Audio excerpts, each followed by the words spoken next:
ஈசன் அவரை பார்த்து புன்முறுவல் செய்தார். அவருக்கு பக்கத்தே அமர்ந்திருந்த உமாதேவியாருக்கு தந்தை செய்யும் யாகத்தை காண வேண்டும் என்ற விருப்பம் எழுந்தது. நாயகனிடம் தெரிவித்து அனுமதி கோரினார். தேவி, இந்த யாகம் செய்யப்படும் நோக்கமே வேறு.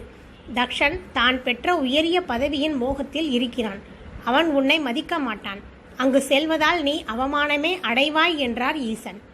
தேவியின் உள்ளம் யாகத்தை காணவே விளைந்தது. அவரை மறுபடியும் நமஸ்கரித்து, சுவாமி, என் தந்தையான தக்ஷன் அறிவில்லாது செய்த பிழையை பொறுத்து அருள வேண்டும்.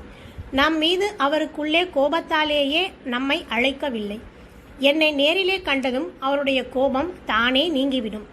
நான் யாகத்துக்கு செல்ல விரும்புகிறேன், அனுமதி தர வேண்டும் என்று வேண்டினாள். உன் விருப்பம் அதுவானால் நான் தடுக்கவில்லை, போய் வா என்றார் இறைவன். தேவி தந்தையின் யாகத்தை காண விமானத்தில் ஏறி புறப்பட்டாள். சுமாலினி, மாலினி என்ற